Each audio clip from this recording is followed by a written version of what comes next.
Boa noite, irmãos. Boa noite, irmãos. Paz seja convosco, amém? Vamos colocar de pé mais uma vez essa noite maravilhosa, né? De estarmos aqui aprendendo cada dia mais a parte de Deus para a nossa vida, para o nosso conhecimento, para o nosso entendimento. Amém? Boa noite, irmãos da live. Paz seja convosco. Deus abençoe a vida de cada um de vocês.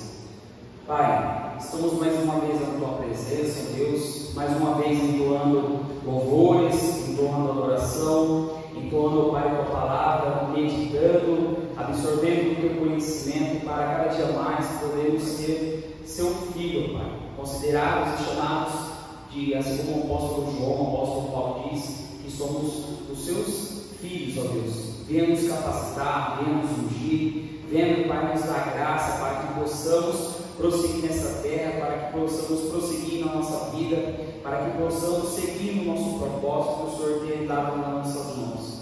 Pai, muito obrigado por mais uma vez essa escola bíblica, poder dar a missão a mim, para poder transmitir o conhecimento, transmitir, meu Pai, a verdade, transmitir a Sua palavra, transmitir, meu Pai, a Sua lei, transmitir, ó Pai, o Seu Espírito Santo, o Seu Filho e toda a plenitude que vem do Seu trono, ó Deus. Então nós estamos aqui para aprendermos cada dia mais na Tua presença e assim te agradecemos em nome do Pai, do Filho e do Espírito Santo de Deus. Amém. Amém, igreja? Glória a Deus. Pode se sentar, irmãos. Estamos na terceira lição e nessa terceira lição iremos falar do avivamento no Novo Testamento.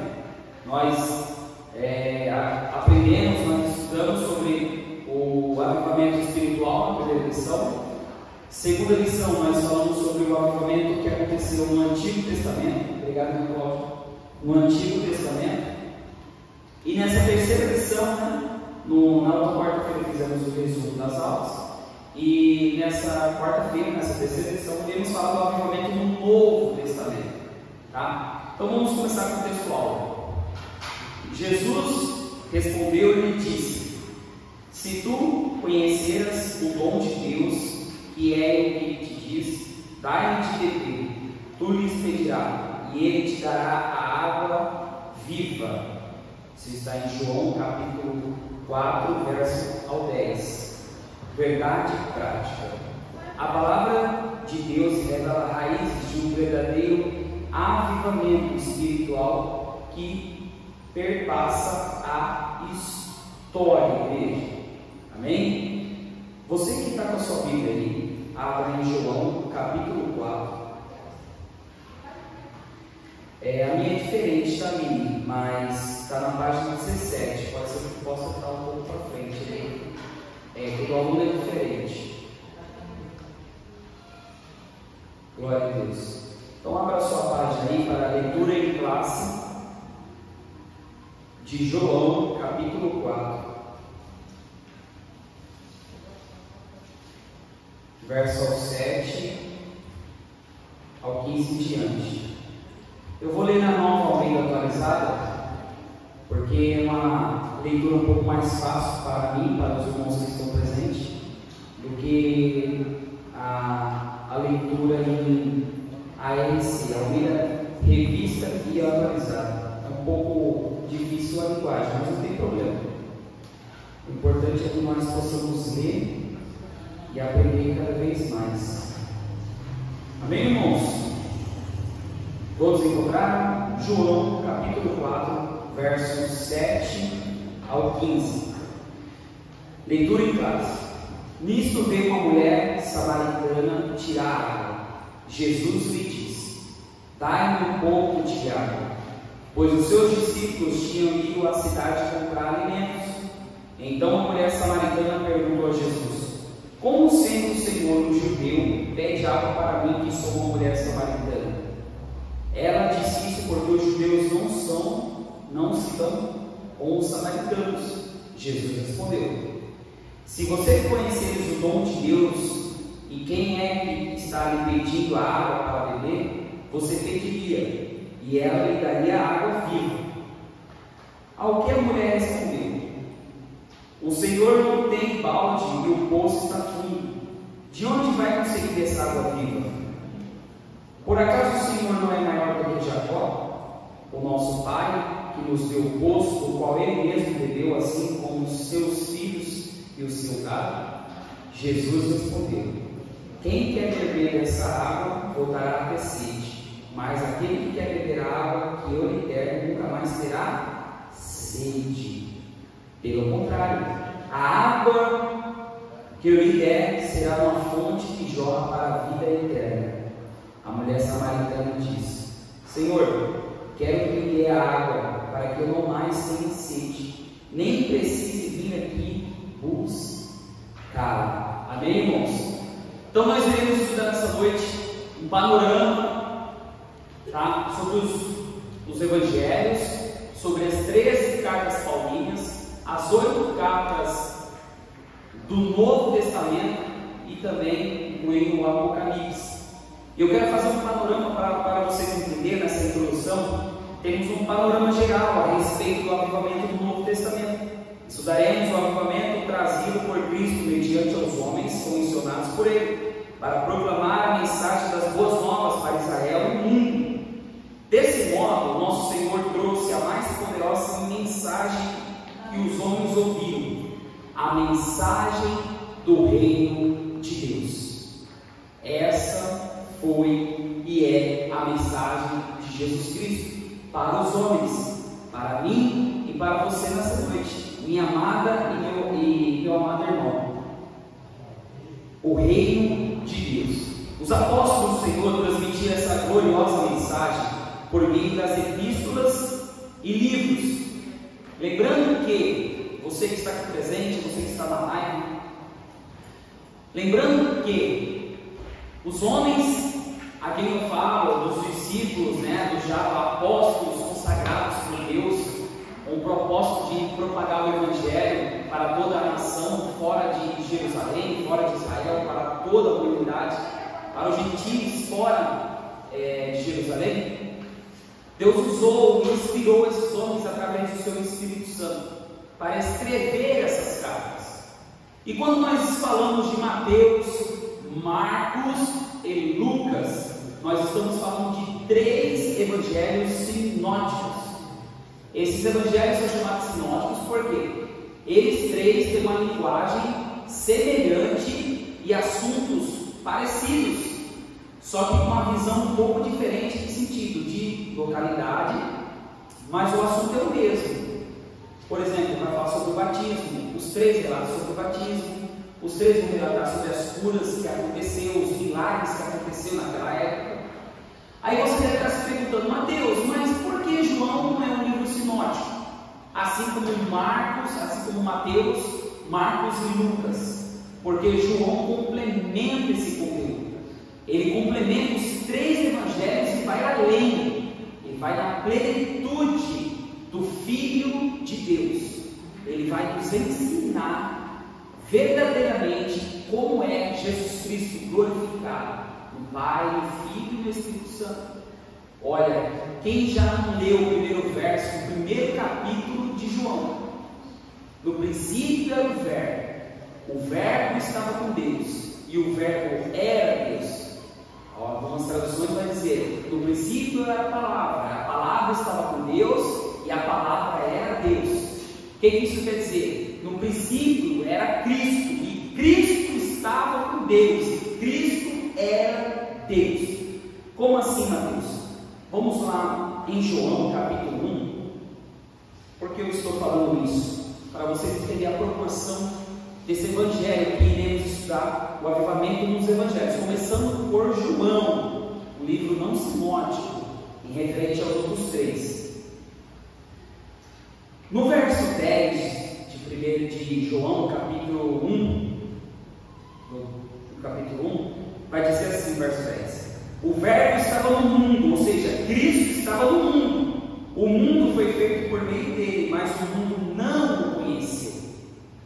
Ou seja, o mundo não conheceu a Cristo, mas isso quer dizer o quê? Está falando sobre os judeus, aqueles que eram para reconhecer o Filho de Deus, o Messias prometido em Isaías 53. Esse povo, a maioria não reconheceu. E perceba no verso 14 que ele vai dizer uma filosofia muito da plenitude do Espírito Santo de Deus, da plenitude do trono de Deus, da plenitude da graça de Deus. Ele, inspirado pelo Espírito Santo, João vai dizer: e o Verbo se fez carne, ou seja, Jesus Cristo se fez carne, o homem Deus, e habitou entre nós, cheio de graça e cheio de verdade, e vimos a sua glória, glória como unigênito do Pai. Ou seja, a glória do Filho que habitou entre nós, a glória do Filho de Deus. Então o Evangelho de João vai tratar diretamente Jesus como Filho de Deus. Mateus irá tratar Jesus como Rei. Marcos irá tratar Jesus como servo. E Lucas irá tratar Jesus como Filho do homem. Amém, igreja? Então vamos lá. O avivamento nos Evangelhos. O Novo Testamento é a revelação última de Deus para o mundo. Abordamos primeiramente o avivamento em João, pois sua mensagem é mais objetiva da parte de Cristo, como eu havia falado, e mais objetiva da parte de Cristo para uma missão gloriosa entre os homens. Vamos lá no primeiro ponto aqui, o avivamento em João. Observe, igreja. O Evangelho de João foi escrito entre os anos 80 e 95 depois de Cristo. Sua abordagem, diferente dos três evangelistas, daí não são considerados esse evangelho um livro sinótico, como eu havia falado. No encontro de Jesus, aí vamos na exposição do texto. No encontro de Jesus com a mulher samaritana, uma água, igreja, uma água. Observe só. A diferença é revelada aos homens. Essa água é diferente e é revelada aos homens, porque ali estava um poço, e esse poço as pessoas iam lá para pegar água para beber.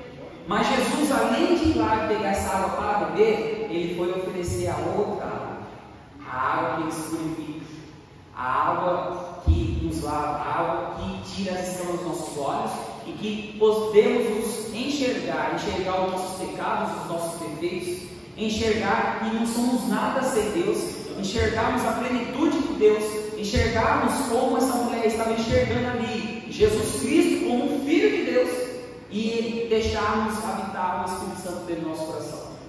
Então essa água, observe só, diferente é revelada aos homens. Vamos lá ao verso. Mas aquele que beber da água, Jesus disse, que eu lhe der, nunca terá sede, porque a água que eu lhe der se fará nele uma fonte de água de jorrar para a vida eterna, igreja. Essa água que nós aceitamos a Jesus, nós confessamos que Jesus é o Filho de Deus, é o nosso Salvador, é o nosso Redentor, é o Cristo que absorveu toda a iniquidade, as transgressões, todas as dores foram para si, e pelas pisaduras nós fomos sarados, nós fomos curados, nós fomos libertos, nós fomos salvos. Você, meu irmão, é salvo pela fé, você é justificado pela fé e salvo pela graça de Deus. Entenda isso. Eu quero deixar aqui para você, quando Jesus fala da água, e quando eu leio esse verso, igreja, eu lembro de Apocalipse 22, capítulo 22, o verso 1, que diz assim, João vai dizer, o apóstolo João, esse mesmo, além de escrever o Evangelho de João, ele escreveu a primeira e a segunda carta de João, né? E escreveu o Apocalipse. Observe o que ele vai dizer então em Apocalipse 22, verso 1. Então o anjo me mostrou o rio da água da vida, brilhante como cristal, que sai do trono de Deus. Imagine só, sai do trono de Deus. E o que ele fala em sequência? E do Cordeiro. Sabemos que nesse momento Deus está no seu trono e o seu Filho está à sua direita, e de lá jorra a água da vida, brilhante como cristal. Essa água é a água que nos purifica, é a água que devemos buscar. Como que nós alcançamos essa água? Como a samaritana estava para beber a água comum, e aí naquele momento ela recebeu algo que Jesus falou: olha, eu vou te dar uma água que você não terá mais sede. é metaforicamente falando ali. A água é Jesus Cristo, é a promessa do reino de Deus, é a promessa da salvação, é a promessa do lugar para mim e para você, igreja, a nova Jerusalém. Então, nesse momento dessa água, é a água que eu quero beber, é a água da fonte que eu quero saciar a minha sede, é a água que eu quero ter dentro da minha vida, dentro do meu ser, dentro da minha alma, dentro do meu espírito, para vivificar o meu ser todos os dias. É esse avivamento que eu busco diariamente. E aqui é o que nós estamos tratando nesse momento, nesse tema relacionado ao novo evangelho, aos evangelhos João, Mateus, Marcos e Lucas. Só Jesus pode fazer isso. Esse encontro entre o Salvador e a mulher samaritana mostra que o fruto da mensagem divina traz a vida aos que estão mortos espiritualmente. Aí, quando ele dá essa referência de Colossenses capítulo 2, verso 12 ao 13, fala quando Jesus, João Batista estava batizando por água, quando Jesus foi batizado por água, e quando nós somos batizados para fugir a palavra, igreja, para a remissão dos nossos pecados, para nos transformar para uma nova criatura, Paulo irá dizer em Colossenses que aquela criatura que estava morta agora ela tem vida, ela reviveu. Então é essa referência na mensagem divina que traz a vida aos que estão mortos espiritualmente. Esse é o maior de todos os avivamentos que uma pessoa pode experimentar. O avivamento de Mateus, segundo tópico aí. O Evangelho de Mateus foi escrito há cerca de 60 anos depois de Cristo. É considerado o Evangelho do Reino ou o Evangelho do Rei. As expressões Reino dos Céus, Reino ou Reino de Deus aparecem mais de 30 vezes no texto. O propósito primário de Mateus é revelar aos judeus e depois ao mundo que Jesus é o Messias prometido no Antigo Testamento por meio dos profetas, assim como um dos profetas que mais falou sobre a vida do Messias, tá? 740 anos antes de Jesus vir à humanidade, Isaías já vinha profetizando do profeta. Assim Mateus revela o real avivamento que o mundo poderia vivenciar. Mateus, e qual é o verdadeiro mundo, o verdadeiro motivo que o mundo poderia vivenciar? E aqui eu quero deixar uma referência bem clara, que esse avivamento que nós devemos buscar, o real avivamento que o mundo poderia vivenciar e que estamos vivenciando, pessoas estão buscando o avivamento. Eu quero deixar para vocês em Mateus capítulo 4 para vocês lerem, verso 16 ao 17. Mas no finalzinho ali, olha o que Jesus vai dizer: arrependam-se, porque está próximo o reino dos céus. Arrependam-se, porque está próximo o reino dos céus. Isso Jesus falava naquela época, naquele momento, para aquelas circunstâncias, para aquelas pessoas. Esse é o avivamento. Arrependam-se, arrependei-vos dos seus pecados. Já falamos do Antigo Testamento, temos vários e vários exemplos, e um dos pré-requisitos para termos o avivamento, para alcançarmos e buscarmos e acontecer o avivamento individual, coletivo, como está acontecendo em Asbury, nos Estados Unidos, é quando nós nos arrependemos, é quando nós olhamos para nós e falamos assim: miserável homem que sou, eu sou pecador. Sem a sua graça, Deus, sem o seu Espírito Santo, sem o seu poder, eu não sou nada, eu preciso do Senhor. Sem o Senhor eu não vou chegar a lugar nenhum. Isso é se arrepender, é se humilhar. Aí vem orar, jejuar, buscar a face de Deus, proclamar, sair dos maus caminhos, se arrepender dos pecados. Isso nós já estudamos. Então essa foi e é e tem que ser a principal mensagem: arrependei-vos dos seus pecados, porque é chegar pelo reino dos céus, o reino do Pai. E o Pai é glorioso, o Pai é uma plenitude de poder muito grande. E nós, seres humanos, vários que somos, assim como o apóstolo Paulo, dentre vários e vários homens de Deus, o apóstolo João, como foi falado, o apóstolo Mateus, pessoas com a maioria simplicidade, tirando a relevância do Paulo, porque Paulo já era um homem estudado, vários homens estudados, pessoas simples, mas eles conseguiram transmitir o ensino, conseguiram transmitir o conteúdo que eles estavam vivenciando naquele momento. Por que, Mateus? Com baixa capacidade técnica, com baixos recursos, eles conseguiram escrever. Porque vocês pensam que naquela época era como hoje, pegar uma folha e escrever? Você tinha que pagar, você tinha que estar nos lugares onde os escribas poderiam estar ali, você tinha que pagar para poder escrever. Paulo fez isso nas cartas dele. Em alguns momentos ele teve que pagar para alguém escrever para ele. Mas Deus capacitou a mente deles para que eles trouxessem esse conteúdo, que são os livros inspirados por Deus, que usaram homens tementes a Deus, homens avivados por Deus, homens que pecaram, mas não viveram na prática da iniquidade, homens que verdadeiramente se arrependeram, porque conheceram a face de Jesus Cristo. Aí eu faço um ponto de interrogação aqui. Se naquela época Jesus ficou admirado, como assim, Mateus, admirado? Imagine só você com 12 apóstolos ali do seu lado, todos errantes como eles eram, assim como eu e você, mas são todos determinados, focados, todos tinham esforço. Aí naquela época eles viram a face de Cristo, mesmo vendo a face de Cristo, em 3 anos de ministério, vendo os milagres, a cura, as perseguições, os ensinos, toda aquela teologia, toda aquela vivência, eles vivenciando aquilo tudo. E naquele momento eles errando, aprendendo e pregando o Evangelho. Imagine eu e você nesse momento. Nós não vimos Jesus, nós não vimos a sua face ainda, mas estamos aqui porque através, como está escrito na Bíblia, através da palavra, da mensagem veicula à igreja, a fé é se ouvir a mensagem de Deus.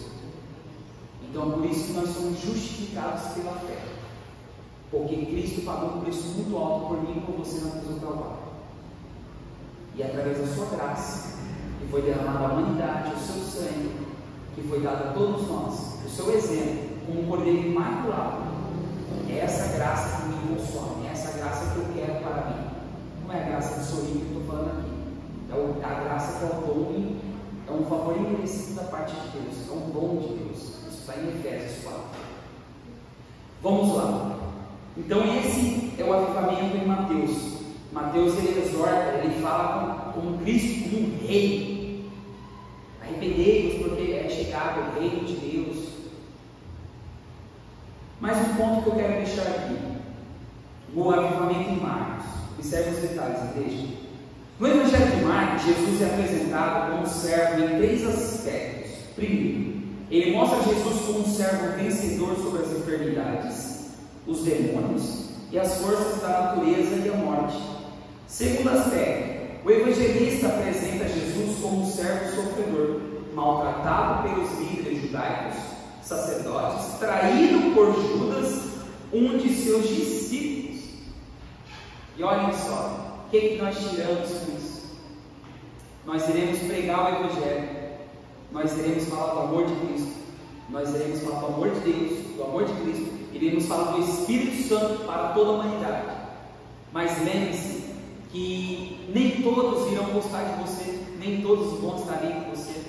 É por isso que quando acontece o avivamento, como está acontecendo ali nos Estados Unidos, você pode observar que algumas pessoas estão entendendo o que realmente está acontecendo, estão vivenciando, e outras não. Por que outras não?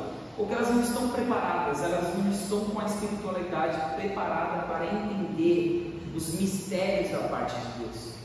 É por isso que quando você pega uma pessoa não cristã, e você está com uma vida espiritual com a intimidade muito grande com Deus, e você vai falar com uma pessoa, nós temos que ter a sabedoria, como foi ministrado aqui, que é o entendimento que sai da boca de Deus e o conhecimento que sai da boca de Deus, para podermos conversar de uma forma suave, doce, tranquila e simples para aquela pessoa, para que eu possa ser usado com a luz e o sal dessa terra, que é o Evangelho de Cristo, para poder levar ela ao arrependimento, não a mim, mas através de mim, o Espírito Santo convencer ela ao arrependimento e convencer ela, esclarecer ela do pecado e levar ela até o arrependimento.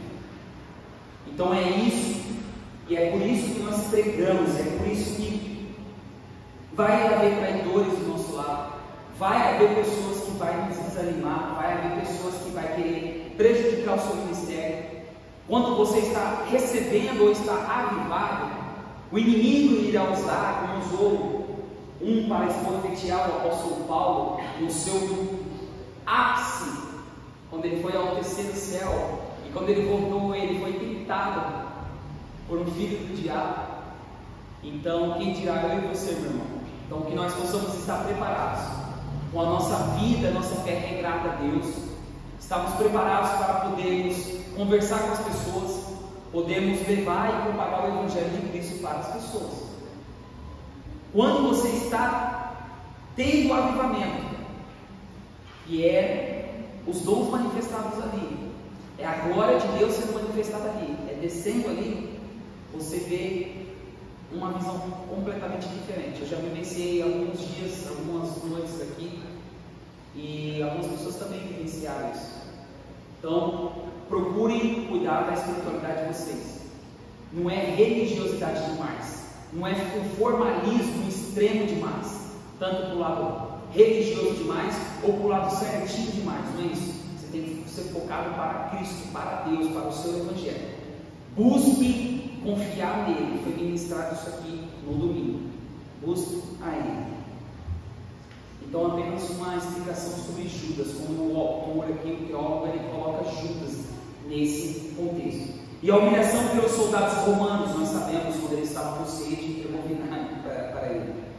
Terceiro, Marcos apresenta Jesus como um servo triunfante.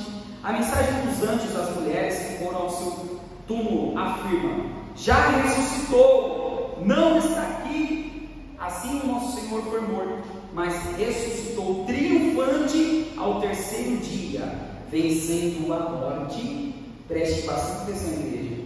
Vencendo a morte, o pecado, o mundo e o maligno.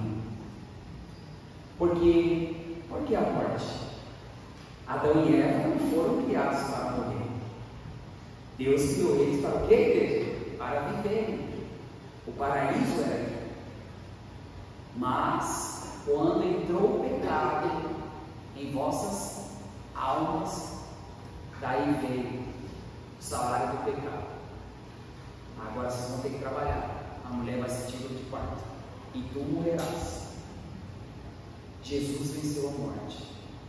Adão não venceu a morte. Eva não venceu a morte. Jesus venceu. Aí dá mais um aqui: o pecado. Todos, igreja, todos e todas pessoas pecam e pecaram. Desde Adão até esse exato momento estão pecando. Jesus venceu o pecado. Ele venceu a morte, venceu o pecado. E o mundo? Por que o mundo? Porque se a gente olhar para todas as pessoas, olhar para a maldade que há no mundo, olhar para o contexto do mundo que é colocado aqui, você não amaria o mundo, correto? Eu não amaria o mundo. Se nós descobríssemos o que está acontecendo nesse exato momento com crianças sendo sequestradas, sendo levadas ao mercado negro, crianças sendo arrancadas dos seus órgãos, mulheres sendo enganadas para agências de modelo e depois sendo levadas à prostituição, vimos pessoas na televisão saindo de países, fugindo de países a qualquer preço pelo mar e morrendo afogados. Se nós olharmos para o mundo, nós iremos naufragar. Mas Jesus venceu o mundo. Ele venceu toda a maldade, toda a iniquidade do homem, toda a transgressão do homem. Ele venceu. E olha só, e o maligno, igreja. Ele venceu Satanás. Todos os homens caíram.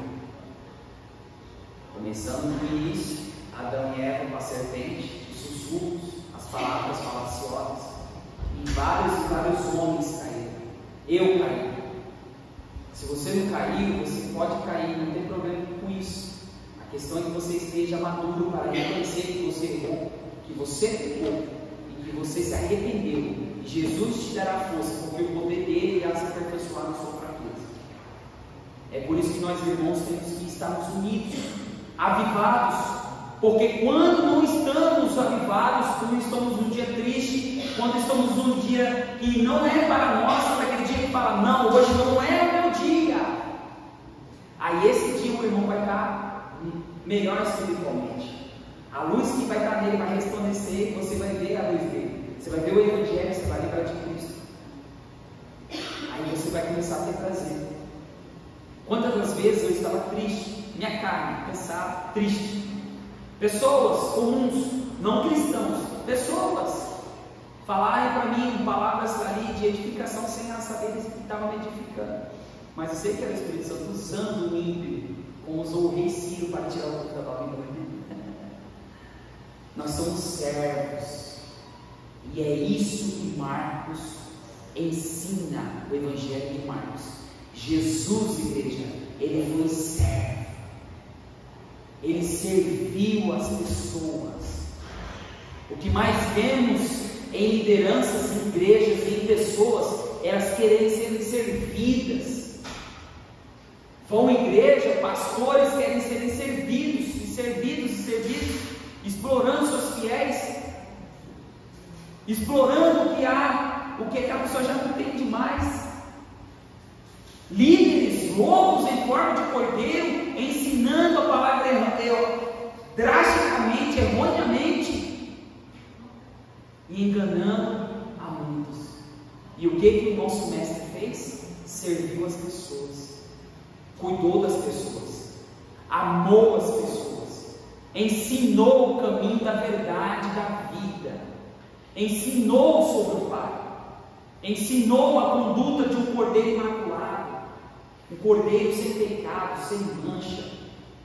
Foi até o madeiro, até o Getsemane, sem abrir a boca para reclamar, para ser o exemplo para mim e para você. Entendam isso. Jesus, ele foi servo, ele não foi servido, ele foi servo, e é isso que Marcos trata no seu Evangelho. Ele venceu a morte, ele venceu o pecado, ele venceu o mundo e venceu o maligno. É por isso que temos e devemos buscar o avivamento, porque o diabo irá tentar você. Será tentou a Cristo no deserto, onde ele estava buscando santidade, buscando ao Pai, a presença do Pai no deserto, como Moisés fez, como Jesus Cristo fez, que os apóstolos, como ele estava fazendo, como Paulo fez 3 anos na Arábia Saudita, buscando a Deus, buscando a presença de Deus. E todos eles foram tentados, inclusive Jesus Cristo, o Filho unigênito do Pai. É por isso, pode perguntar para qualquer liderança aqui, principalmente para o pastor e para o pastor, o tanto de prova que eles e eu e toda a liderança faz, principalmente quem tem o propósito de cuidar das almas, pregar o Evangelho. É um vacilo, você cai. É um vacilo e acontece. É por isso que eu repito, por isso, até cansado. Busquem orar, busquem jejuar, busquem a face de Deus, saiam dos caminhos errados. Você vai fazendo isso, voltando, eliminando aos poucos e praticando, porque a Bíblia é a regra de fé e prática.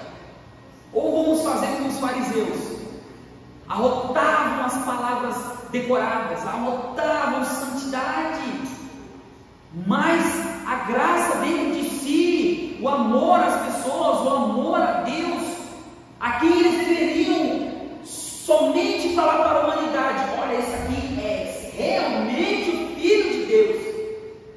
E o que os sacerdotes, o que os fariseus, os saduceus fizeram?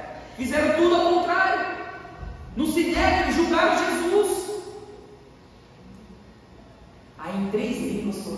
esse é o rei dos judeus, e uma coroa de espinhos. Vamos lá. O avivamento em Lucas. O Evangelho de Lucas, o médico amado, está em Colossenses 4,14. Por que médico amado? Porque Paulo faz um elogio a Lucas, e é por isso que ele pegou essa referência. O médico amado, e Lucas é o médico amado, ele foi um médico. Para quem não sabe, tem uma passagem de Lucas quando Jesus ora ali, e antes de ser traído intensamente, tão intensamente, sabe aquela passagem que fala que saem gotas de sangue e cai sobre a terra? Aí Lucas relata isso, porque Lucas não viveu com Jesus Cristo, não viveu, não pense em você e não confunda isso. Através de Teófilo ele foi escrever, ele foi falar o que estava acontecendo, porque ele estava sob o Império Romano. Então ele tinha que, quem é esse Jesus? Lucas vai lá investigar quem é esse Jesus, vai relatar quem é esse Jesus. Então ele tinha que escrever um documento falando sobre isso, só que acabou se convertendo ao cristianismo. E essa narrativa e essa imagem que está na minha cabeça de Cristo, quando eu falo imagem, eu falo imaginar, não o rosto, porque eu não vi, eu vou ver quando eu estiver no paraíso com Deus, na Nova Jerusalém. Mas Jesus Cristo orar tão intensamente ao Pai, que transpira sangue. É por isso que eu não consigo entender como pessoas falam e pregam que Jesus é unicista. Ele é único, ele é 3 em 1, não é 3 em 1 igreja. O Pai, o Filho e o Espírito Santo, eles são da mesma essência. Ninguém vai ao Pai senão por Jesus Cristo. Como que as pessoas pregam que Jesus, o Pai, Filho e Espírito Santo é a mesma pessoa? Sim, são pessoas distintas, só que vindo da mesma essência que é de Deus. Tem os mesmos poderes. Mas não confunda isso. Eu vou explicar isso mais para frente para vocês.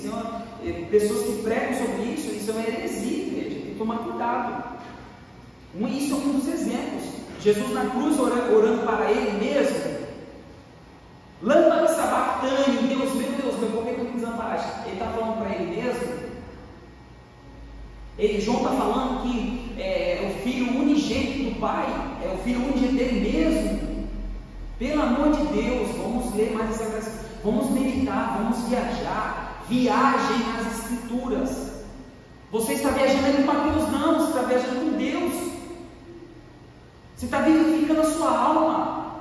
Você está passando pela história. Você vai entender o que você está fazendo no tribunal, no juízo final. Você vai entender por que você vai para o céu, por que você quer estar com Cristo. O verdadeiro motivo de você sofrer tanto. No mundo tereis aflições. No mundo você vai ter aflição. Eu tenho aflição, você tem aflição, vocês têm aflições. Mas nós temos que ter o quê? Bom ânimo. Ânimo em quem? Em Jesus Cristo, no que Ele foi, no que Ele é, e no que há de vir. Entendem, igreja? Pelos estudiosos, nenhum outro evangelista retrata tão bem a humanidade de Jesus. Lucas registra o nascimento singular do Salvador, bem como a mensagem dos anjos aos pastores. Um novo tempo que chegava para Israel no mundo. Era o avivamento enviado dos céus.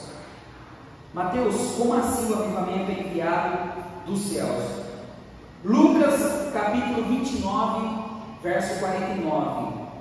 Eis que eu envio sobre vocês a promessa do meu Pai. Jesus falando do meu Pai, Deus. Jesus falando aqui. Permaneçam, pois, na cidade, ou seja, em Jerusalém, até que sejam revestidos do poder que vem do alto. Irmãos, só para resumir, o Novo Testamento mostra o avivamento que a mensagem de Jesus pode revelar ao mundo, amém? Agora vamos entrar na parte aqui, o avivamento que vem do alto. Aí Jesus fala, até que vocês sejam revestidos do poder que vem do alto, vem do meu Pai. O avivamento nos Atos dos Apóstolos. Vamos ler aqui. A mensagem do livro dos Atos transcende a história da igreja primitiva. Ela mostra que o Evangelho ultrapassou as fronteiras de Israel, chegando aos gentios de maneira impactante e avivada. O que eu quero dizer com isso, igreja?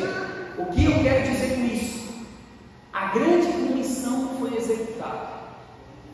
O grande propósito, Jesus veio à humanidade, treinou os 12 apóstolos, pregou, ensinou, curou, libertou, sarou, serviu de exemplo, pregou até em parábolas para fácil entendimento, de tamanha plenitude, tamanha eloquência de Jesus Cristo. Ele pregou simples, para que os simples entendessem a sua linguagem. Pregou para os fariseus, os saduceus, pessoas de intelecto avançado, grandes estudiosos. Ele trabalhou a sua linguagem para todos. E depois disso, nós vemos a prática acontecer em Atos. O que acontece em Atos, igreja? Pentecostes. Me corrija se eu estiver errado. Vou falar aqui, eu tentei falar isso várias vezes em casa, até brinquei. 50º, correto? É esse mesmo, né, galera, professora? Significa 50º. Quando Jesus ressuscita ao terceiro dia, se você ler em Atos, capítulo 1, vai falar que ele ficou 40 dias com os apóstolos. Ele apareceu e ficou 40 dias. E nesses 40 dias ele fala sobre o quê? Sobre o reino de Deus, ou algumas traduções, o reino dos céus. 40 dias falando da plenitude de Deus. Vamos viajar rapidinho. Vamos lá em Atos capítulo 1. Vocês vão entender do que eu estou falando. Muitas pessoas confundem isso daqui. Pentecostes é descida do Espírito Santo, sim, é, mas o significado não. Olha o que aconteceu. Atos capítulo 1, verso 3. Eu vou ler o 3, se você ler na sua casa, pode estudar à vontade, porque a Bíblia se renova, capacita, nos ensina, nos exorta todos os dias. Eu posso ler aqui e explicar para vocês, vocês podem ler e explicar para mim, que nós iremos absorver conteúdo pós a conteúdo. Amém? Olha só o verso 3. Lucas irá dizer, porque Lucas que escreveu, tá? Atos dos Apóstolos. Depois de ter padecido, Jesus se apresentou vivo aos seus apóstolos, com muitas provas incontestáveis. Provas incontestáveis, é um relato, é um documento que está sendo criado aqui. Aparecendo-lhes durante 40 dias e falando das coisas relacionadas ao reino de Deus. E olha só, e comendo com eles, Deus deu-lhe esta ordem. Agora é Cristo falando aqui: não se afastem de Jerusalém, falando para os seus apóstolos, mas esperem a promessa do Pai, a qual vocês ouviram de mim. A promessa do Pai. Qual é a promessa? Nós iremos ver. Vocês ouviram de mim, porque João, quem é esse João? É o João que eu estou falando aqui? Não, que eu fui falando aqui não, é o João Batista. Porque João, na verdade, batizou com água, mas vocês serão batizados com o Espírito Santo dentro de poucos dias. Igreja, 40 dias Cristo ficou após a ressurreição com eles. Pentecostes era uma entrega de primícias que estava acontecendo ali. Uma comemoração ao povo da passagem, que quer dizer Páscoa. Passagem, ou seja, caminho aberto ou a passagem do significado. Então era uma comemoração entre os irmãos. Isso era uma tradição de judeus, foi uma tradição de judeus. E eles estavam comemorando. Só que para comemorar, após a Páscoa, 50 dias é comemorado. Quando Jesus e Lucas e Jesus falam, daqui a poucos dias vocês irão receber, serão batizados com o Espírito Santo, porque João Batista batizava com água. Agora vocês serão batizados com o Espírito Santo. Então 40 dias, poucos dias. Quais são esses poucos dias? 10 dias. Então, quando Jesus ressuscitou, 50 dias depois, veio o Pentecostes. Veio o 50º, que significa 50 dias. Ou seja, é a data comemorada das primícias do povo que saiu do quê? Do Egito. Então eles foram entregar o que? A adoração, o louvor. O que a gente vai fazer no culto de primícias? Entregar o alimento, entregar a melhor adoração, o melhor louvor, o melhor de si. É uma comemoração, primícias. E aí o que acontece, igreja? Espírito Santo desce. No capítulo 1 vai falar de 120 pessoas. 120 pessoas, acredito que eles receberam primeiro o Espírito Santo. Isso foi dentro de uma casa. Como está, vocês podem ler o capítulo inteiro aí, na sua casa. No capítulo 2, já aconteceu o Pentecoste. No capítulo 2, Pedro prega e 3.000 almas aceitam a Jesus. O que isso significa, igreja? 3.000 almas foram levadas como primícias, como derramamento do Espírito Santo. Pessoas falaram línguas, pessoas interpretaram línguas, pessoas profetizaram, pessoas foram curadas, foram libertas, foram transformadas, pessoas entenderam quem foi, quem era Jesus Cristo e o que estava acontecendo ali. O Espírito Santo desceu. Mas, Mateus, como assim desceu? Foi profetizado pelo Pai e você falou? Eu falei não, Cristo falou, não se afastem de Jerusalém. Ou seja, o pastor falando para as ovelhas: fique aonde vocês estão, não saia da sua posição, não saia do que eu te ensinei, não saia do seu propósito, fique em Jerusalém, não se afaste de Jerusalém, mas esperem a promessa do Pai. Jesus falando, e qual é a promessa do Pai? Joel 2, a descida do Espírito Santo, 835 anos antes de Cristo, foi profetizada a descida do Espírito Santo. E quem profetizou foi quem? O Pai, o Deus Pai, usando o profeta Joel. Vamos lá. 2 Joel capítulo 2, desculpa, 2 Joel não, Joel capítulo 2, verso 28 ao 29. É por isso que nós temos que ler a Bíblia cronologicamente, para entender os fatos. Não estou tirando a veracidade do que aconteceu em Atos, não, negativo.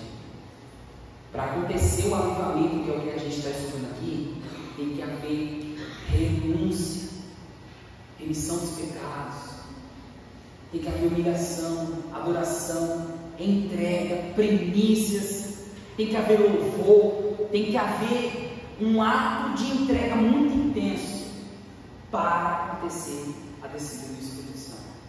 Pode ser individual, pode ser coletivo, como aconteceu aqui. Todos foram cheios do Espírito Santo. Joel, capítulo 2, verso 28 a 29. Eu vou ler o 29, fica melhor, mais resumidamente. Vocês estudam em casa, igreja. Isso aí, eu dou como é que eu falo? O ensino. A curiosidade, vocês vão lá e eu ensino de uma forma que vocês fiquem curiosos. Vocês vão lá, como assim? Eu trato vocês como eu gostaria de ser tratado. É um ensino que faz com que vocês fiquem curiosos, vocês mesmos, com suas próprias pernas, com seus domínios próprios, busquem lá o conhecimento mais. E quem sabe vir aqui, né, Cícero? Você também vem aqui ensinar para nós, pregar. Brincadeira, ensinar para nós, amém? Olha só, o que o Pai prometeu há 835 anos antes dos Pentecostes, o que aconteceu em Pentecostes. E acontecerá depois disso que derramarei o meu Espírito, Deus fala para Joel, sobre toda a humanidade. Os filhos e as filhas de vocês profetizarão, os seus velhos sonharão e os seus jovens terão visões. Igreja, além do que está narrado em Atos, vocês têm que entender que o que aconteceu em Atos foi muito forte, foi o maior avivamento na igreja primitiva. Precisavam os apóstolos ali, junto com aquelas pessoas, com aquelas 3.000 almas, receber o avivamento para saírem de Jerusalém, porque Cristo falou: fique em Jerusalém, não saia até que se cumpra o que o meu Pai prometeu. E o que o Pai prometeu depois de 10 dias da fala de Jesus? A descida do Pentecoste, a descida do Espírito Santo. Porque João, na verdade, batizou com água. Agora vocês serão batizados com o Espírito Santo dentro de poucos dias. Se vocês lerem Atos 2, no final, aí vocês vão ver Jesus saindo sobre as nuvens. Olha a narrativa, sobre as nuvens. E ele esticando as duas mãos, Aí está escrito: eu os abençoando. Abençoando quem, igreja? Seus apóstolos. E após disso, vem 2 anjos, um na direita, um na esquerda, uns apóstolos, e falam: por que vocês estão tristes? Sendo que assim como ele está indo, ele voltará. E o que está na Bíblia? Que o Senhor virá entre as nuvens. Assim como ele foi, ele vai voltar. O verdadeiro cristão tem a alma vivificada, tem a alma sedente de Deus, tem uma alma que busca a Deus diariamente, constantemente.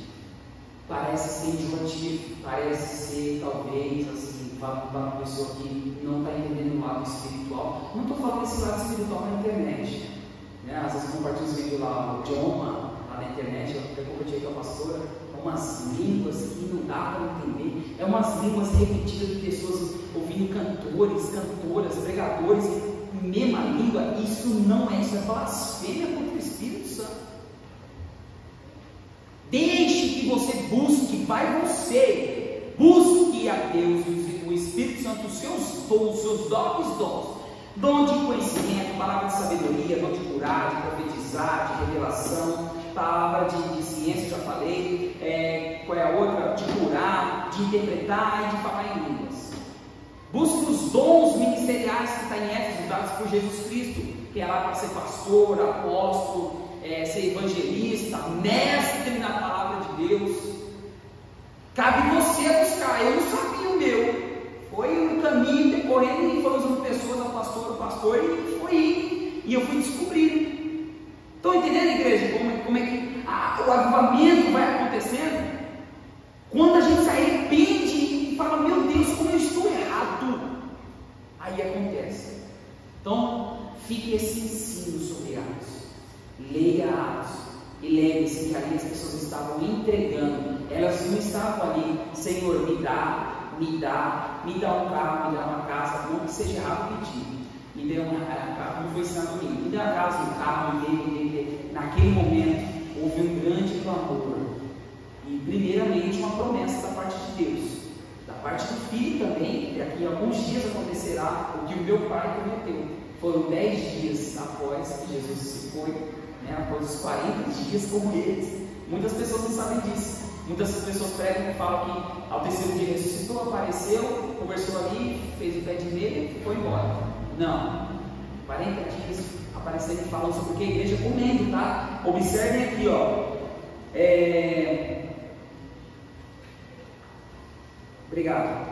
No verso 4 de Atos 1, vai dizer: e comendo com eles, deu Deus esta ordem. Ou seja, Jesus estava comendo, Jesus estava almoçando com eles. Jesus estava tomando café, talvez. Sempre o que a igreja? Sempre uma ceia. Lembra daquele verso? Jesus está à porta. Ele quer que você, aquele que ouvia a minha voz, entrarei e cearei com ele. Jesus quer entrar na sua alma, Jesus quer entrar na sua vida. Só que ele não vai ser um intruso, primeiro ele bate. Pergunta se ele quer, se você deixa ele entrar. Se você deixar ele entrar, você vai ouvir a verdade, a vida. Você vai ouvir o verdadeiro caminho.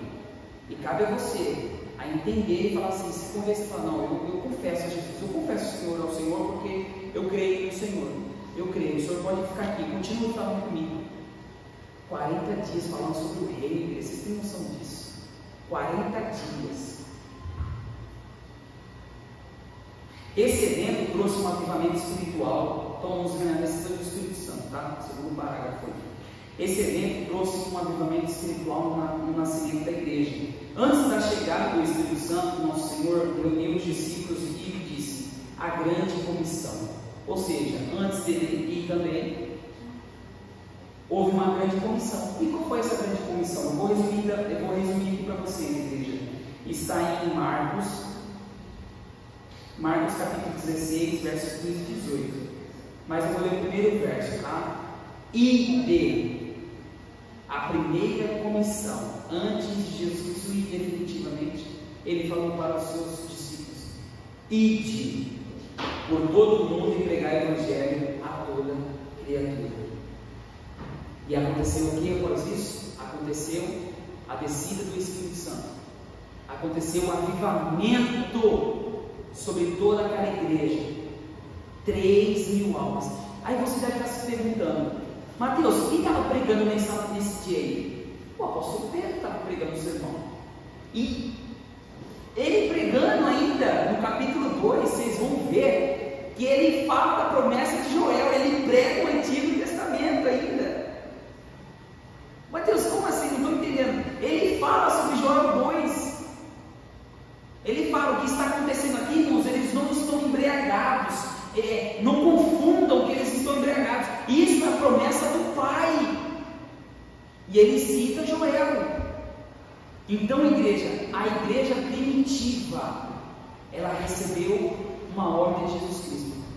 Sabe aquela música? Ficar em Jerusalém, até que do alto sejam revestidos do quê? De poder. Tem uma música, não tem? É a Aline que canta essa música, né, Aline? Então, eu falo ali que eu já canta muito essa música. Então, quando vocês ouvem essa música, ficar em Jerusalém, aí vocês lembram, ficar é porque Deus deu uma ordem, Jesus deu uma ordem para eles ficarem lá, até que do alto sejam revestidos de poder. Ou seja, fiquem aí, porque Deus prometeu, meu Pai prometeu que haverá um grande avivamento sobre todos, homens, mulheres, jovens e crianças. Amém? Então essa foi a grande comissão. Dias depois receberam o cumprimento da gloriosa promessa, quando foram executar a grande comissão. Ou seja, eles foram executar como? Foram pregar o Evangelho. Aconteceu um avivamento, o Pentecostes, no dia de Pentecostes, aconteceu a descida do Espírito Santo. E o que Pedro fez em sequência? Começou a pregar.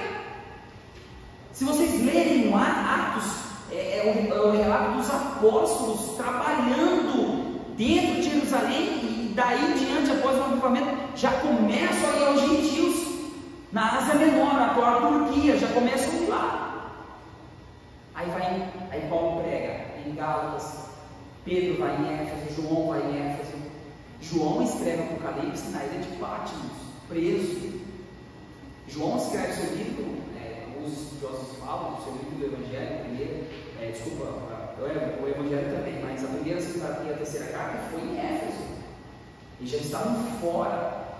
Até porque no ano 70 depois de Cristo, eles foram atacados pelos romanos e destruíram Jerusalém. Então eles que foi obrigado, tanto eles, os judeus, não messiânicos, aqueles que não acreditam no Filho de Deus, saírem. É por isso que na Bíblia vocês vão ver Paulo debatendo muito sobre a incircuncisão, sobre a circuncisão, sobre as sinagogas, porque a igreja dos judeus também saiu de Jerusalém para o mundo. Então, igreja, sejam revestidos de poder, procurem os dons espirituais, procurem primeiro ter uma vida íntegra, com intimidade com Deus. Eu nunca falei isso aqui, e não entenda isso como indireta, mas hoje é dia de ensino, faz parte do meu conteúdo que eu estou transmitindo para a igreja. Não busquem os dons para se aparecer, não busquem os dons para se promover, não é isso. Os dons foram manifestados naquele momento e é manifestado aqui para a edificação da unidade, para a edificação da igreja, das pessoas. As pessoas precisam ver cura, as pessoas precisam ver milagre, as pessoas precisam ver uma irmã receber uma casa, um carro, uma cura. Os irmãos precisam ver a transformação que foi feita na minha vida, na vida da pastora, do pastor, na vida de muitos e muitos irmãos aqui. Essa é a manifestação do Espírito, a real manifestação dele, do avivamento, para a edificação da unidade, cumprindo o propósito de Cristo. A teologia é Cristo como cabeça da igreja e nós o corpo. O corpo obedece os movimentos que vêm na cabeça. O cérebro é Cristo. É uma metáfora, mas Paulo queria enfatizar e foi enfático em dizer: irmãos, preguem o Evangelho, preguem Cristo, não se apartem disso. Naquela época, imagine hoje. Eu vejo uma pessoa na internet bem famosa, uma menina, ela fala bem, né? Tem uma eloquência muito boa, uma dicção muito boa. Mas tu só vê palavras de efeito, prega o Evangelho, mas palavras de efeito. Coach. Agora eu não sou mais pregador do Evangelho, pastora. Eu sou coach. Eu sou pago agora para falar bonito, para falar palavra de efeito, para mexer com o seu emocional. Pelo amor de Deus, sai disso. Volte para a palavra de Deus. Use os dons para a edificação. Você está sendo edificado, santificado, você está sendo batizado com o Espírito Santo para a edificação da sua vida e da unidade. Quando eu estou falando da igreja, para a unidade. E foi isso que aconteceu com a igreja primitiva. Daí em diante eles saíram para fora de Jerusalém. Não ficais mais em Jerusalém, não, agora sai. Vocês estão preparados, porque eu estou do lado do meu Pai. Eu cumpri o meu propósito de vir à terra, ser um cordeiro imaculado, ser o Filho de Deus. Cumpri o que meu Pai determinou a mim. Agora eu vou deixar o meu Espírito para com vocês, para até a consumação, para até a minha volta. Ou seja, o Espírito Santo é a presença real de Deus, o Filho de Deus. É a terceira pessoa da Trindade. É uma pessoa, eu já falei sobre isso, eu já ensinei sobre isso. O Espírito Santo tem sentimentos, ele tem personalidades. Ele quer que você busque ele sim, porque paracletos significa advogado, conselheiro, orientador, guia. Esse é o Espírito Santo da verdade, que o mundo não pode ver, mas vocês o conhecem, vocês o veem, vocês o conhecem. Como que a gente vê? Nas manifestações. É onde que acontece isso? Dentro da sua casa, nos lugares onde está sendo entoado o nome de Deus, aonde pessoas precisam se arrepender, reconhecer os seus pecados e levar um grande comoção dos seus arrependimentos. Então esse foi o propósito da igreja primitiva. O avivamento nas epístolas e no Apocalipse.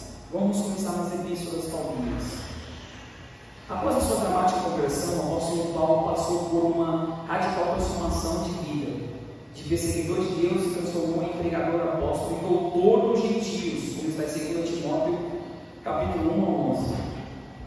Tá? Todos sabem que eu já preguei, já falei sobre isso, sobre Paulo, doutor. Ele foi um fariseu, estudou na faculdade de Gamaliel, um homem com palavras difíceis, mas com uma eloquência muito grande, e com esse conhecimento aperfeiçoado com o Espírito Santo já convertido, se transformou no que é o Evangelho de Deus sobre a sua vida, do seu Filho, do Espírito Santo, para toda a humanidade também.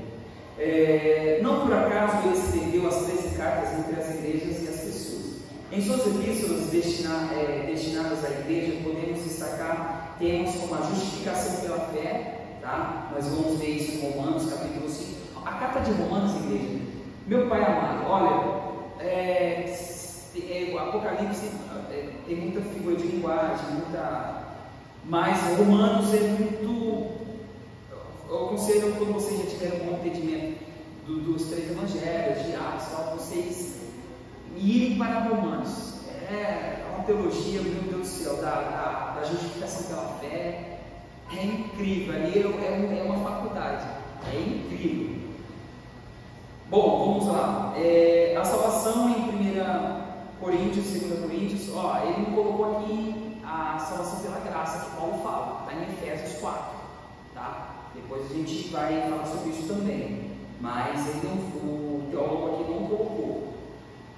Transformação do corpo por ocasião da volta de Jesus Cristo. Em 1 e 2 Tessalonicenses, sabemos que o nosso corpo será glorificado na igreja. Primeiro os mortos ressuscitarão, Paulo vai falar em Tessalonicenses, e o corpo será incorruptível e imortalizado.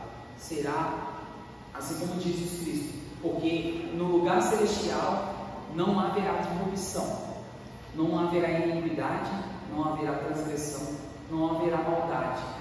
Então o nosso corpo físico não suportaria a glória de Deus. Então o nosso corpo vai ser transfigurado.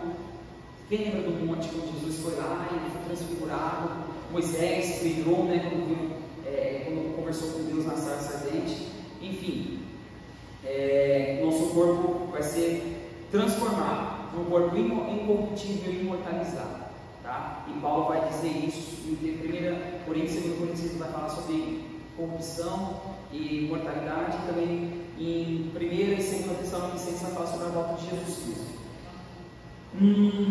Ocasião da volta de Jesus Cristo, já falei, o advento da alegria dos salvos em Filipenses. Toda e especialmente vai destacar o apelo do apóstolo aos Efésios. Mas enchei-vos do Espírito, Efésios 5,18. Vale enfatizar por quê? O tema aqui é o que, igreja? Avivamento. E avivamento tem que ter o quê? O Espírito Santo de Deus. E o que o apóstolo Paulo exorta em todas as suas cartas? Mas enchei-vos do Espírito, Efésios 5,18. É o que Mateus está pregando aqui, a mensagem da palavra. Igreja, busquem o Espírito Santo.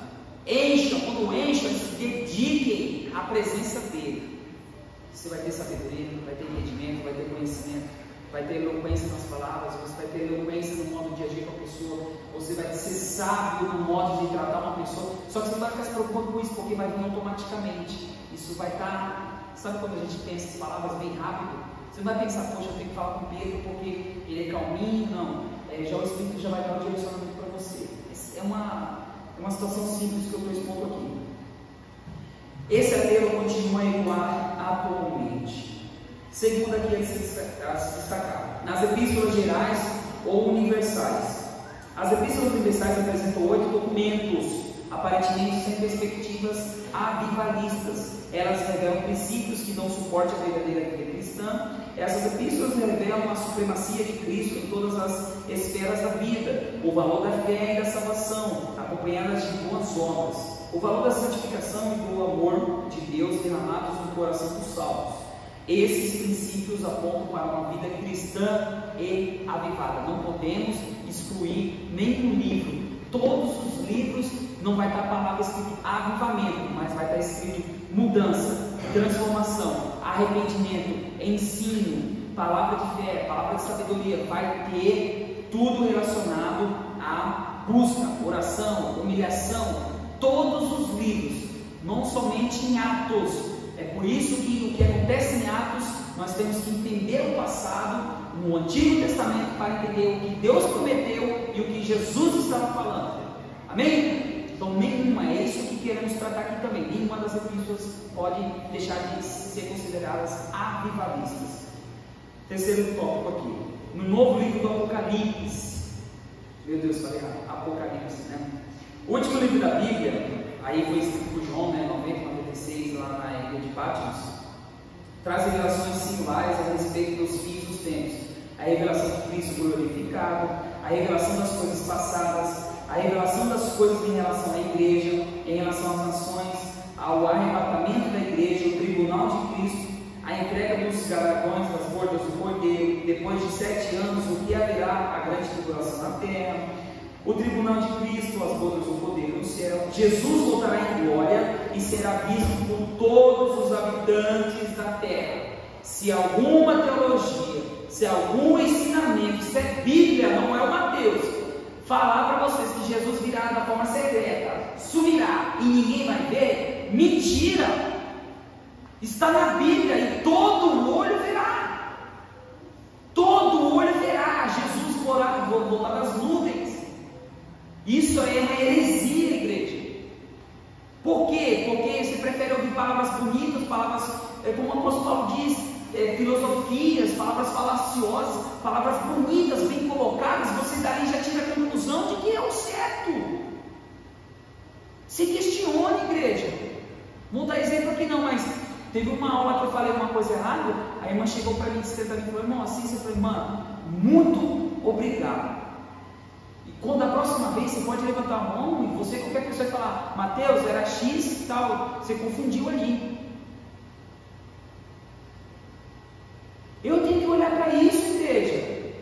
Tem que reconhecer isso.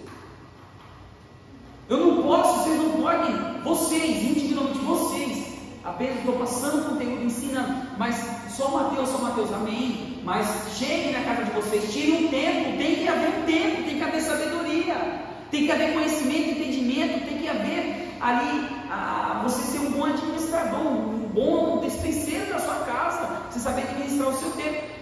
Temos várias coisas para fazer, eu também tenho muitas coisas, mas graças a Deus eu não me sobrecarreguei em nada que eu faço, que eu leio, que eu estudo. Eu fico feliz em estudar, e quando não estou querendo estudar e ler, o Espírito Santo me dá forças para eu continuar lendo e entendendo e dormir com a minha cabeça tranquila, deitar no travesseiro e falar: obrigado, Senhor, porque hoje eu não merecia nem ler, e o Senhor me deu forças para eu ler e entender cada dia mais o Senhor. Nunca eu vou chegar ao conhecimento pleno do seu poder e da sua plenitude. Nunca. Entenderam, igreja? Então todo olho verá. Todo olho verá. Cuidado com a internet, cuidado com as pessoas que ensinam. Preste bastante atenção. Peneire, mesmo que essa pessoa pague desse jeito, mas ela vai ter talvez conteúdos bons. Nem tudo vai te conver. Paulo diz, nem tudo me convém. Mas vale você ressaltar, peneirar as coisas. Peneire, igreja. Tem uma pessoa que eu conheço, ela é uma pessoa que tem muitas qualidades, muitos defeitos, mas se eu observo os defeitos dela também para eu não cometer, e muitas das qualidades dela também. Eu não vou crucificar 100% da pessoa, não. Você tem que tirar dali. A questão é, aonde está a verdade? Aonde está a vida? Aonde está o ensino? É na inspiração de Deus, não é no Mateus. Mateus está sendo só um servo aqui. Busquem a palavra de Deus. Vamos lá para finalizar. Depois de 7 anos haverá uma tribulação na terra, o tribunal de justiça do Cordeiro. Ele dará fim à grande tribulação e implantará gloriosamente o seu reino milenial. Nesse dia, o mundo viverá o maior e o último avivamento da história da humanidade, quando Jesus irá reinar por 1000 anos, em Apocalipse milenial. Amém, igreja? Esse vai ser o grande avivamento. Aí pertencemos os pré-tribulacionistas, que acreditam que Jesus virá antes da igreja passar pelo sofrimento, e tem uns pós que acreditam que a igreja passará pela tribulação e Jesus vai pegar essas pessoas na tribulação e vai levar. Aí vai o conhecimento de vocês. Eu não vou falar minha linha teológica, mas vai da linha de vocês. Por quê, Mateus? Porque a Bíblia ela é abrangente, é específica, vai ter vários versos, e é por isso que algumas pessoas acreditam no pré-Jesus virá antes da igreja sofrer ou da igreja sofrer. Quando fala igreja sofrer, é com o anticristo presente nos seus 7 anos de contrato aí, tá? Estou sendo uma linguagem bem contrato que ele vai quebrar, né? Um acordo aí no meio desse tempo aí, esses 3 anos e meio, ele vai quebrar esse acordo de paz aí. Bom, vocês estão vendo muitas coisas, né? Não preciso falar mais nada. E só falo que Jesus está voltando, amém, igreja? Vamos se levantar e o Senhor nos filho para nos salvar, para nos lavar, para, meu Pai, nos redimir dos nossos pecados, ó Deus, para nos curar das nossas feridas, e está fazendo isso hoje, para sempre, ó Pai. Enquanto nós estivermos aqui, ó Deus, tendo aflições, o Senhor estará conosco, o Senhor estará aqui nos aconselhando, nos dando direcionamento, entendimento, conhecimento, para que possamos aprender mais e mais a Sua palavra. Oh Pai, que o Senhor possa levantar pessoas aqui para ensinar, para pregar, para descobrirem o Seu propósito, descobrirem os Seus dons ministeriais e espirituais, ó Deus, que ela busque dentro da sua casa um avivamento, na sua família, no seu ser, que aonde ela possa colocar as plantas dos pés, a sua lâmpada, a sua luz, possa iluminar o caminho dessa pessoa, para iluminar o caminho de outras pessoas. Aonde as pessoas estão, meu Pai, com vontade ali de conhecer a Ti, que essas pessoas possam levar também a luz, levar o sal, para saborear a vida, para saber quão grandioso é a vida eterna ao seu lado, ao lado da Sua grandeza, ao lado da Sua misericordiosa, meu Pai, graça de Deus. Que o Seu Espírito Santo possa ser derramado sobre as nossas vidas, que a Sua graça venha a ser derramada sobre a minha vida, sobre a vida dos meus irmãos, que eles saiam daqui, meu Pai, entendidos do Seu propósito, entendidos dos Seus chamados, que eles possam trabalhar para o Seu ministério, trabalhar ajudando os pastores sacerdotais dessa igreja, trabalhar para a Sua obra, para se levantar, meu Pai, pessoas capacitadas, meu Pai, pessoas, ó Deus, que são chamadas filhos de Deus, homens de Deus, mulheres de Deus, profetisas, profetas do Senhor, meu Pai, mestres, doutores, meu Pai, pastores, evangelistas,